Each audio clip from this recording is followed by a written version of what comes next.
সুপ্রিয় দর্শক, আসসালামু আলাইকুম। আপনাদের সবাইকে স্বাগত জানাচ্ছি এখনকার আলোচনায়। আপনাদের সঙ্গে আছি আমি সিরাজুল ইসলাম। দর্শক, আমেরিকা যদি ইরানের উপরে পরমাণু বোমা হামলা চালায়, তাহলে ইরান সারা বিশ্বে মার্কিন ঘাঁটিগুলো দখল করে নেবে, এমন ঘোষণা দিয়েছেন ইরানের একজন জেনারেল। তিনি আরও বলেছেন, ইসরায়েলেই ইরানের পরমাণু বোমা হামলার কোনো লক্ষ্য নেই, তার কারণ ভিন্ন। এদিকে ইরানের সাথে আমেরিকার যে যুদ্ধ চলছে, সেই যুদ্ধের ব্যাপারে পারস্য উপসাগরীয় অঞ্চলের অন্তত 5টি দেশ প্রকাশ্যে ক্ষোভ জানিয়েছে। তারা বলেছে, ডোনাল্ড ট্রাম্প এই যুদ্ধ শুরু করেছে এবং এখন আরব এই দেশগুলোকে যুদ্ধের মূল্য দিতে হচ্ছে। শুধু তাই না, মধ্যপ্রাচ্যে মার্কিন ঘাঁটি থাকবে কি থাকবে না সে সমস্ত বিষয় নিয়েও এইসব আরব দেশ চিন্তা করছে। এদিকে ইরানের সাথে চলমান যুদ্ধ নিয়ে হোয়াইট হাউসে ব্যাপক মতপার্থক্য দেখা দিয়েছে। প্রকাশ্য দুটি গ্রুপ হয়েছে, সেখানে ডোনাল্ড ট্রাম্প পড়েছেন মাঝখানে। কি করবেন তিনি? এদিকে হরমুজ প্রণালীতে জাহাজ চলাচল এবং এই সংক্রান্ত যাবতীয় ব্যবস্থাপনার বিষয়ে ইরান এবং ওমান একটি চুক্তিতে পৌঁছেছে বলে খবরে বলা হচ্ছে। এই চুক্তি হলে পরিস্থিতি কি হতে যাচ্ছে? আরেকটি খবরের শিরোনাম আমি আপনাদেরকে জানিয়ে বিস্তারিত আলোচনায় চলে যাই। সেটি হচ্ছে, মার্কিন প্রেসিডেন্ট ডোনাল্ড ট্রাম্প গতকাল বলেছেন যে যুদ্ধে বিজয়ের পরপরই হরমুজ প্রণালী আমেরিকার অংশ বলে তিনি ঘোষণা করবেন। এই ব্যাপারে ইরানের একজন খুব প্রভাবশালী সংসদ সদস্য তিনি বলেছেন, হরমুজ প্রণালী দখলের চিন্তা বাদ দিয়ে আপনি নিজের নিরাপত্তা নিয়ে চিন্তা করুন। শেষ পর্যন্ত আবার আপনাকে না ক্যাটারিং ট্রাকে বা ফুড ট্রাকে লুকাতে না হয়। সুপ্রিয় দর্শক, এই যে বিষয়গুলো বললাম, এর সাথে আরও বেশ কিছু বিষয় যোগ হবে আজকের আলোচনায়, এবং আমি এই বিষয়গুলো নিয়ে একেবারে বিস্তারিত আলোচনা করার চেষ্টা করব। আশা করি আপনারা শেষ পর্যন্ত সঙ্গে থাকবেন এবং ভিডিও ভালো লাগলে লাইক, কমেন্ট, শেয়ার করবেন এবং চ্যানেলটি সাবস্ক্রাইব করে সাথেই থাকবেন। দর্শক, চলুন বিস্তারিত আলোচনা করা যাক। প্রথমে যে খবরটি দিয়ে শুরু করেছিলাম, আমি সেখান থেকেই বিস্তারিত আলোচনা শুরু করতে চাই। ইরানের একজন জেনারেল, মেজর জেনারেল নাকদি, তিনি একটা সাক্ষাৎকারে বলেছেন, তাকে জিজ্ঞেস করা হয়েছিল যে আমেরিকা যদি ইরানের উপরে পরমাণু বোমা হামলা চালায় তাহলে ইরান কি করবে। তখন তিনি বলেছেন, সারা বিশ্বে আমেরিকার যত ঘাঁটি আছে সব ঘাঁটি দখল করে নেবে ইরান। জানি না এই বক্তব্যের ব্যাখ্যা কি, বিস্তারিত আসেনি, হয়তো আরেকটু অপেক্ষা করলে এই বক্তব্যের বিস্তারিত জানা যাবে। তবে তিনি একই সাথে বলেছেন যে ইসরায়েলের উপরে ইরানের পরমাণু বোমা হামলার কোনো ইচ্ছে বা লক্ষ্য নেই। কারণ হিসেবে তিনি বলেছেন যে ইসরায়েল ফিলিস্তিনের সমস্ত সব কিছুর ভাগ্য নির্ধারিত হবে ফিলিস্তিনি জনগণের সংখ্যাগরিষ্ঠের ভোটে। তারা যেটা ভালো মনে করবে সেটাই হবে এবং সেটাই করা হবে। কারণ মূলত এই ভূখণ্ডে ফিলিস্তিনিরাই বসবাস করবে। তার মানে হচ্ছে, জেনারেল নাকদি এখান থেকে পরিষ্কার ইঙ্গিত দিয়েছেন যে ইসরায়েলের পতন হবে এবং ইসরায়েল নামক কোনো রাষ্ট্র থাকবে না। যদি তাই না থাকে তাহলে সেখানে ফিলিস্তিনিদের বসবাসের প্রশ্ন আছে, এবং ফিলিস্তিনিরা যদি বসবাস সেখানে করতে চায় বা তাদেরকে বসবাসের উপযোগী ভূখণ্ড রাখতে হয়, তাহলে পরমাণু বোমা হামলা চালালে তো হবে না। পরমাণু বোমা হামলা চালালে তো পুরো ভূখণ্ডটা একেবারে তেজস্ক্রিয়তায় ভরে যাবে। আমি বলছি না এর মানে যে ইরান পরমাণু বোমার অধিকারী হয়েছে বা পরমাণু বোমা হামলা চালাতে পারে। জেনারেল নাকদি যা বলেছেন তার বাংলা অর্থগুলো আমি আপনাদেরকে জানালাম। তবে একথাও তো ঠিক যে জেনারেল নাকদি যা বললেন তার থেকে তো একটা বিশেষ ইঙ্গিত পাওয়া যায় যে ইরান ইসরায়েলের উপর পরমাণু বোমা হামলা চালাবে না। কী কারণে সেই ব্যাখ্যা দিলেন তিনি। বাট যদি এই সমস্যা না থাকতো তাহলে তো চালাতো বোমা হামলা, ব্যাপারটা তো এরকম। তার মানে দাঁড়াচ্ছে কি, তার মানে কি ইরানের হাতে পরমাণু বোমা আছে? ব্যাপারটা তো এই প্রশ্ন আসে। দেখা যাক, আমরা অপেক্ষা করি কি ঘোষণা আসে সময়ের ব্যবধানে, ইরান কি বলে। অনেকেই তো বলে যে ইরানের হাতে পরমাণু বোমা যদি থাকতো তাহলে অনেক কিছুই ঘটতো না।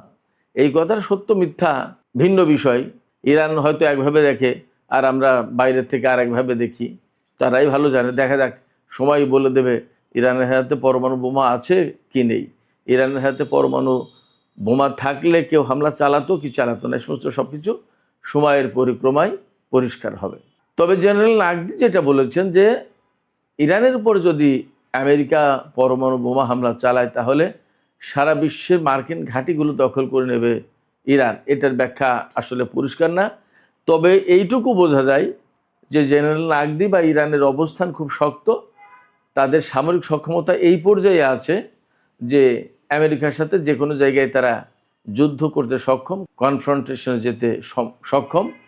এবং এখান থেকে হয়তো একথাও বেরিয়ে আসে যে বিশ্বের যে কোনো জায়গায় ইরান হামলা চালানোর সক্ষমতা রাখে। তার কথা থেকে এইটাই বেরিয়ে আসে। আমরা জানি না আসলে প্রকৃত অবস্থা কি, আর একটু সময় গেলে হয়তো বোঝা যাবে। এদিকে খুবই গুরুত্বপূর্ণ খবর ওয়াশিংটন পোস্টে বেরিয়েছে। পারস্য উপসাগরীয় অঞ্চলের অন্তত 5টি দেশ, সৌদি আরব, কুয়েত, বাহরাইন, কাতার এবং সংযুক্ত আরব আমিরাত, এই 5টি দেশ বলছে যে ডোনাল্ড ট্রাম্প ইরানের বিরুদ্ধে যুদ্ধ শুরু করেছে এবং তাদের সাথে পর্যাপ্ত আলাপ পরামর্শ বা তাদেরকে পর্যাপ্ত খোঁজ খবর না দিয়ে এখন এই যুদ্ধের যে ক্ষয়ক্ষতি, মারাত্মক সংকট, মারাত্মক বিপদ, এইগুলো তাদেরকে ফেস করতে হচ্ছে এবং যুদ্ধের জন্য মূল্য দিতে হচ্ছে আরব এই দেশগুলোকে। এই কথা বলছেন এই 5টি দেশের নেতারা। ওয়াশিংটন পোস্ট কি বলেছেন এবং নাম প্রকাশে অনিচ্ছুক কয়েকজন আরব কর্মকর্তা ওয়াশিংটন পোস্টকে বলেছেন যে ডোনাল্ড ট্রাম্প ইরানের বিরুদ্ধে যে হামলা চালিয়েছেন বা যে যুদ্ধ শুরু করেছেন তাতে সবচেয়ে বেশি ক্ষতিগ্রস্ত হয়েছে আরব দেশগুলো। কারণ ইরান আমেরিকায় হামলা চালায়নি, হামলা চালিয়েছে এই সমস্ত আরব দেশে থাকা মার্কিন ঘাঁটিতে এবং আলটিমেটলি তার জন্য ক্ষয়ক্ষতি হয়েছে এই সমস্ত দেশেরই। যার কারণে এখন আরব দেশগুলোর সাথে ডোনাল্ড ট্রাম্পের প্রশাসনের একটা আস্থার ঘাটতি সৃষ্টি হয়েছে। ওয়াশিংটন পোস্টেরই খবর। আরব দেশগুলো মনে করছে মার্কিন প্রশাসন এবং মার্কিন এই সমস্ত ঘাঁটি আরব দেশগুলোকে নিরাপদ করার চেয়ে বরং বিপদের মুখে ঠেলে দিয়েছে, বিপদগ্রস্ত করে তুলেছে, তাদের ক্ষয়ক্ষতি অনিবার্য করে তুলেছে। এই জায়গা থেকেই তারা বিকল্প চিন্তা করছে। এবং বিকল্প চিন্তাটা কি? বিকল্প চিন্তা হচ্ছে এই যে মার্কিন ঘাঁটি রাখলে আরব দেশগুলো বিপদে পড়বে এবং মার্কিন ঘাঁটি যখন থাকছে তখন আলটিমেটলি যুদ্ধ হলেই ইরান এই সমস্ত ঘাঁটিকে টার্গেট করবে। শুধু যুদ্ধ না, যুদ্ধ ছাড়াও সম্ভবত ইরান এই সমস্ত ঘাঁটিকে টার্গেট করবে, কারণ ইরানের লক্ষ্য কিন্তু ভিন্ন। মধ্যপ্রাচ্য থেকে মার্কিন সামরিক বাহিনীকে তাড়িয়ে দেয়া। যদি তাই হয় তাহলে মাঝে মধ্যে ইরান এই সমস্ত ঘাঁটিতে হামলা চালাবে। তার মানে হচ্ছে প্রত্যেকটা দেশ যুদ্ধের কবলে থাকবে। কারণ এক একটা ক্ষেপণাস্ত্র যখন বিস্ফোরিত হয়, ব্যালিস্টিক ক্ষেপণাস্ত্র, তখন আকাশ পাতাল প্রকম্পিত হয়, কাঁপতে থাকে। পরিস্থিতি এতটা খারাপ। আপনারা শুনেছেন না যে ইরানের ক্ষেপণাস্ত্র হামলার কারণে প্রায় 750 যে সেনা আহত হয়েছে, তাদের ভেতরে ম্যাক্সিমামই ব্রেইন ইনজুরিতে ভুগছে। তাদের ব্রেইন ইনজুরিতে পড়েছে কেন? ক্ষেপণাস্ত্রগুলো যখন বিস্ফোরিত হয় এত বিকট শব্দ হয় এবং এত মারাত্মক রকমের ভয়ার্থ পরিবেশ তৈরি হয়, এত কম্পন তৈরি হয়, মনে হয় যেন পৃথিবীটা ধ্বংস হয়ে যাবে। এই অবস্থায় তারা ট্রমাটাইজড হয়ে যায়, ব্রেনে ইনজুরি সৃষ্টি হয়। তো যখন একটা দেশে এরকম একের পর এক ক্ষেপণাস্ত্র, ড্রোন পড়তে থাকে, ছোট ছোট দেশ, বিশেষ করে বাহরাইন এবং কুয়েত, তাদের জনগণের অবস্থা এবং তাদের রাজা বাদশাদের অবস্থা কি হয়? কোনো জায়গায় তো নিরাপদ না। কোনটা যে কখন পড়বে তার তো কোনো নিশ্চয়তা নেই। এই জায়গা থেকে আরব দেশগুলো এখন আমেরিকার ঘাঁটিগুলো আর রাখতে চাইছে না এবং সম্ভবত এই লক্ষ্য নিয়েই সৌদি আরব, পাকিস্তান এবং তুরস্ক জোট করেছে। হয়তো ধীরে ধীরে আরব দেশগুলোর সবাই এই জোটে যুক্ত হবে। সংযুক্ত আরব আমিরাত যুক্ত হবে কি না সেটা ভিন্ন বিষয়, কারণ তার ব্যাপারে তুরস্কের বক্তব্য হচ্ছে যে মিশর প্রায়োরিটি পাচ্ছে, বাট সংযুক্ত আরব আমিরাত না। দেখা যাক কি হয়। তবে মধ্যপ্রাচ্যে আমেরিকা এই যুদ্ধের কারণে তার অবস্থান নিজে হারিয়েছে খানিকটা, আর ইরানের হামলার কারণে তো একেবারেই পরিষ্কার। এজন্য সম্ভবত মধ্যপ্রাচ্য আমেরিকার জন্য আর নিরাপদ হচ্ছে না, নিরাপদ থাকছে না, এবং সম্ভবত মার্কিন সেনারা মধ্যপ্রাচ্যে থাকতে পারবে না। যদিও আমেরিকা বলছে এখন যে যুদ্ধটাই তাদের এখন চূড়ান্ত লক্ষ্য নয়, সরকার পরিবর্তন চূড়ান্ত লক্ষ্য নয়, পরমাণু কর্মসূচি চূড়ান্ত লক্ষ্য নয়, চূড়ান্ত লক্ষ্য এই মুহূর্তে হরমুজ প্রণালী খোলা। মানে কোথা থেকে কোথায় আস্তে আস্তে কি ধরেছে, অথচ এই হরমুজ প্রণালী কিন্তু উন্মুক্ত ছিল, যুদ্ধ করতেছে সেটা আটকে দিয়েছে। অদ্ভুত ব্যাপার। মারাত্মক রকমের ভিকটিম হয়ে গেছে আমেরিকা এই যুদ্ধ করতে এসে। তারা স্বপ্নেও কল্পনা করেনি যে ইরান তাদেরকে এইভাবে চেপে ধরবে এবং এই ধরনের কোণঠাসা করে ফেলবে এবং সারা বিশ্বের চোখের সামনে তাদেরকে এইভাবে অপমান অপদস্থ করবে। আমেরিকা চিন্তাও করেনি। বাট আমেরিকাকে এই ধরনের অপমান অপদস্থ হতে হলো অন্তত সামরিক দিক দিয়ে, এ কথাটা চূড়ান্তভাবে সত্য। এই যে অপমান অপদস্থ হলো এবং বিপর্যস্ত অবস্থার ভেতরে পড়েছে মধ্যপ্রাচ্যে, এই জায়গা থেকে এখন হোয়াইট হাউসের ভেতরে দুই রকমের গ্রুপ সৃষ্টি হয়েছে। ভাইস প্রেসিডেন্ট জেডি ভ্যান্স বলছে যে আর যুদ্ধ না, অনেক হয়েছে যুদ্ধ দিয়ে কিছু হবে না বা কিছু করা যায়নি, যা হয়েছে হয়েছে, এখন আমরা হরমুজ প্রণালী ওখানে নৌ অবরোধ ব্লকেট দিয়ে রাখি এবং ইরানের উপরে অর্থনৈতিক চাপ সৃষ্টি করতে হবে, নিষেধাজ্ঞা দিতে হবে, তাকে তেল যাতে বিক্রি করতে না পারে সেই ব্যবস্থা করতে হবে। এটা হলো ভাইস প্রেসিডেন্ট জেডি ভ্যান্সের বক্তব্য। আর যুদ্ধমন্ত্রী পিট হেগসেথের বক্তব্য যে না, ইরানের বিরুদ্ধে এখনও যুদ্ধই করতে হবে। আর মার্কো রুবিওর অবস্থান যুদ্ধের পক্ষেও আছে, আলোচনার পক্ষেও আছে। তার মানে মার্কো রুবিও বেসিক্যালি একটু যুদ্ধের পক্ষেই, আর ডোনাল্ড ট্রাম্প এই মাঝখানে কি করবে। তবে জেডি ভ্যান্সের মতোই তারও মতামত যে যুদ্ধ না করে এখন ওই ব্লকেট সৃষ্টি করা, ইরানের উপরে অর্থনৈতিক নিষেধাজ্ঞা আরোপ করা, তেল যাতে বিক্রি করতে না পারে সেই ব্যবস্থা করা, এইগুলো প্রাধান্য পাচ্ছে। কিন্তু এখানে আমি একটু বলি, আমেরিকা যদি ইরানের বিরুদ্ধে নিষেধাজ্ঞা দেয়, তেল বিক্রি যাতে করতে না পারে তার ব্যবস্থা করে, ব্লকেড দিয়ে রাখে হরমুজ প্রণালীতে, কিন্তু এগুলোতে কিছু করতে পারবে না তো। কারণ 47 বছর ধরেই তো আমেরিকা ইরানের উপরে হাজার হাজার নিষেধাজ্ঞা দিয়ে রেখেছে। শুধু নিষেধাজ্ঞাই দেয়নি, ইরানের ভিতরে যে সমস্ত তেল বিক্রি করেছে তার অনেক সম্পদ আটকে রেখেছে এবং তার তেলের উপর নিষেধাজ্ঞা তো দিয়ে রেখেছে। তাতে আটকাতে পেরেছে ইরানকে। আমি তো বারবার বলি যে ইরান যে আমেরিকা এবং ইসরায়েলের মতো দুটো শক্তির বিরুদ্ধে লড়াই করছে, এই লড়াইয়ের জন্য যে সমস্ত অস্ত্রপাতি সামরিক সরঞ্জাম লাগে এগুলো তো ইরানের বানানো বা ইরানকে কিনতে হয়েছে, কেউ তার বিনামূল্যে দেয়নি। তাহলে এগুলো বানাতে এবং কিনতে তো পয়সা লাগে, সেই পয়সাটা কোথা থেকে পেয়েছে? শুধু তাই না, মধ্যপ্রাচ্যের টোটাল যে যুদ্ধের পরিস্থিতি, যে যুদ্ধ চলছে, এর প্রত্যেকটা যুদ্ধের পেছনে ইরানের কোনো না কোনোভাবে ইনভলভমেন্ট আছে এবং তার পয়সা খরচ হচ্ছে। তাহলে অতএব নিষেধাজ্ঞা দিয়ে এগুলো দিয়ে আসলে কিছু করতে পারবে না। এর চূড়ান্ত সমাধান আমি ব্যক্তিগতভাবে মনে করি এই অঞ্চল থেকে আমেরিকাকে চলে যেতে হবে এবং ইরানের সাথে যুদ্ধ না করে একটা আপোষ সভা করে তাকে বিদায় নিতে হবে। এটা হচ্ছে এর একমাত্র সমাধান। এছাড়া মধ্যপ্রাচ্যে আমেরিকা থাকবে আর ইরানও থাকবে আর শান্তিপূর্ণ অবস্থান থাকবে, এটা হবে না, অসম্ভব। আর আমেরিকার উপস্থিতি থাকলে এখন ইরান কিন্তু পথ চিনে গেছে, কোনভাবে কিভাবে হামলা করতে হবে এবং সাহস, ওই যে সাহস বেড়ে যাওয়া বলে না, সাহস কিন্তু সে পেয়ে গেছে ইরান। আমেরিকার উপরে হামলা করে এখন 1-2 এর ব্যাপার ইরানের কাছে। সেক্ষেত্রে মার্কিন বাহিনী কোনোদিন মধ্যপ্রাচ্যে আর নিরাপদ থাকবে না। এই জায়গা থেকে যুদ্ধ না করে ওই অবরোধ আরোপ নিষেধাজ্ঞা এই সমস্ত বাদ দিয়ে নিরিবিলি নির্ঝঞ্ঝাট চলে যাওয়াই ভালো। আমেরিকার এই সময় ভাবা উচিত যে মধ্যপ্রাচ্যের নিরাপত্তা মধ্যপ্রাচ্যের দেশগুলোই বুঝুক, করুক। বিশেষ করে তুরস্ক এবং পাকিস্তানের সাথে যেহেতু আমেরিকার সম্পর্ক ভালো আছে, সৌদি আরব সবার সাথে ভালো আছে, তাদের মাধ্যমেই মেসেজ দিক আরব দেশগুলোকে যে ভাই জোট যখন করেছো ভালো কথা।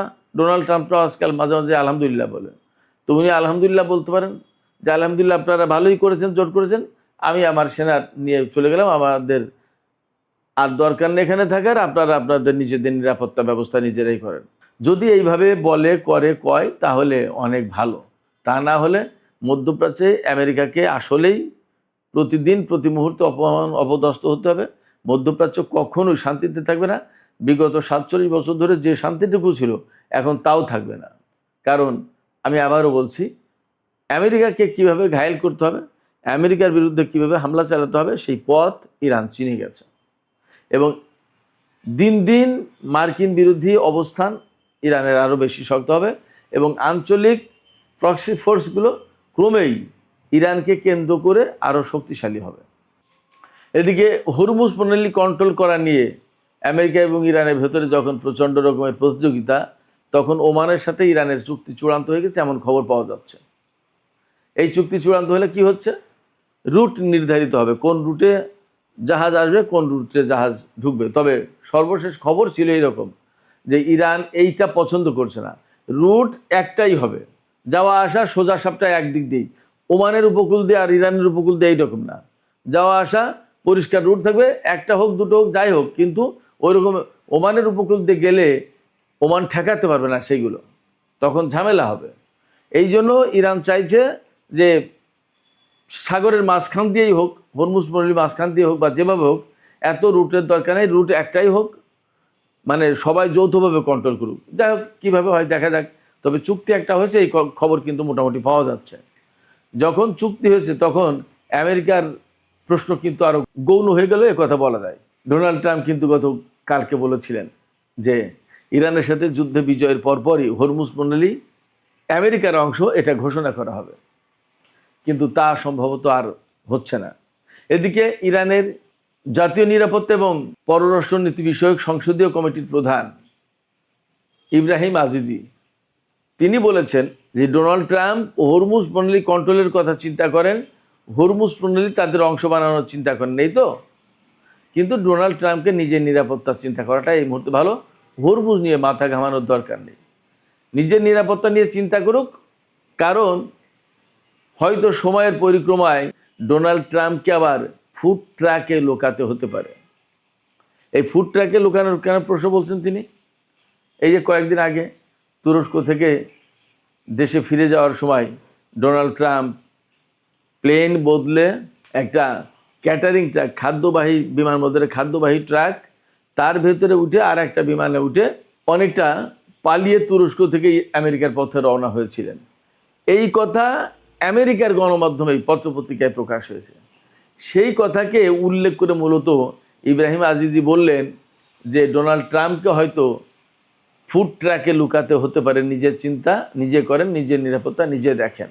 এটা মূলত ডোনাল্ড ট্রাম্পকে এক ধরনের কটাক্ষ করা বা ব্যঙ্গ করা। সুপ্রিয় দর্শক, আর একটা বিষয় আলোচনা করে আমি এখনকার আলোচনা শেষ করব। সেটি হচ্ছে তুরস্ককে আমেরিকা ইউক্রেনে অস্ত্র সরবরাহ করার জন্য চাপ দিয়েছেন বা বলেছেন, বা যেভাবেই বলি না কেন আমরা, $28 কোটি অস্ত্র, এই অস্ত্রগুলো সরবরাহ করবে তুরস্ক। এই অস্ত্রের ভিতরে আর্মি ট্যাকটিক্যাল মিসাইল সিস্টেম যেটা, এগুলো তো থাকবে, এটা 70টা ক্ষেপণাস্ত্র থাকবে, এছাড়া আরও বিপুল পরিমাণে অস্ত্র, টোটাল দাম আসবে $28 কোটি। এই অস্ত্র তুরস্ক ইউক্রেনকে দেবে এবং এই ব্যাপারে মার্কিন প্রশাসন অনুমোদন দিচ্ছে তুরস্ককে। এই ব্যাপারে রাশিয়া হুঁশিয়ারি উচ্চারণ করেছে যে আমেরিকা এবং তুরস্ক যখন বলছে যে ইউক্রেন সংকটের সমাধানের জন্য তারা কাজ করছে, আর তখন এই দুই দেশ মিলে নতুন করে ইউক্রেনকে অস্ত্র দিচ্ছে, এটা একটা প্যান্ডোরার বাক্স খোলার মতো হচ্ছে। তুরস্ক এবং আমেরিকা যেন এই কাজটা না করে, বরং তাদের উচিত এই মুহূর্তে এই যুদ্ধের সমাপ্তি কী ঘটানো যায় সেই চেষ্টা করা। তা না করে যদি অস্ত্র দেয় এই দুই দেশ মিলে ইউক্রেনকে, তাহলে ওয়াশিংটন এবং আঙ্কারার উপরে যে আস্থা রাশিয়ার ছিল, সেই আস্থা নষ্ট হয়ে যাবে, সেই আস্থায় ঘাটতি সৃষ্টি হবে। এই বক্তব্যগুলো দিয়েছেন রাশিয়ার পররাষ্ট্র মন্ত্রণালয়ের মুখপাত্র মারিয়া জাখারোভা। তার মানে আমি সবসময় বলি যে এরদোগান আসলে কোন নীতি অনুসরণ করেন আমি জানি না, কিন্তু তার নীতিগুলো খুব যে লাকসই পছন্দ করার মতো তাও কিন্তু না। ইউক্রেনকে অস্ত্র দিচ্ছে রাশিয়ার বিরুদ্ধে, অথচ রাশিয়ার সাথে তুরস্কের অনেক সম্পর্ক। রাশিয়াই তাকে S-400 সরবরাহ করেছিল। যখন আমেরিকা তাকে F-35 বিমান দেয়নি, তখন রাশিয়া তুরস্ককে S-400 ক্ষেপণাস্ত্র প্রতিরক্ষা ব্যবস্থা দিয়েছিল। সেই জায়গায় তুরস্ক যদি এখন ইউক্রেনকে অস্ত্র সরবরাহ করে টাকার জন্য, তাহলে রাশিয়ার সাথে তার সম্পর্কটা কোথায় যায় এবং এই যুদ্ধের পরিস্থিতি কোথায় যায়, এগুলো ভাবার বিষয়। তুরস্ক আসলে আমি যা দেখলাম যে শুধুই নিজের পকেট ভরার চিন্তা করে। এই ধরনের নীতি বৈশ্বিক শান্তির জন্য মারাত্মক ক্ষতিকর। সুপ্রিয় দর্শক, এখনকার আলোচনা এখানে শেষ করতে চাই। শেষ করার আগে আপনাদের মতামত জানতে চাই, আপনারা কি ভাবছেন? আরব দেশগুলো যে বলছে এই যুদ্ধের জন্য তাদেরকে অনেক বেশি মূল্য দিতে হচ্ছে এবং তারা আমেরিকার উপর আর আস্থা রাখতে পারছে না এবং তারা ক্ষুব্ধ, এখন মার্কিন ঘাঁটিগুলো সরিয়ে নিতে হবে এরকম বিষয় বিবেচনা করছে। আসলে আরব দেশগুলো কি শক্তভাবে আমেরিকাকে বলতে পারবে যে আপনাদের ঘাঁটি আপনারা সরিয়ে নিন? আপনাদের কি মনে হয়? আপনাদের মতামত জানিয়ে কমেন্টে লিখুন। আর ভিডিও ভালো লাগলে লাইক, কমেন্ট, শেয়ার করবেন এবং চ্যানেলটি সাবস্ক্রাইব করে সাথে থাকবেন। দর্শক, এখনকার আলোচনা এখানেই শেষ করছি। আপনারা সবাই অনেক অনেক ভালো থাকুন। আল্লাহ হাফেজ।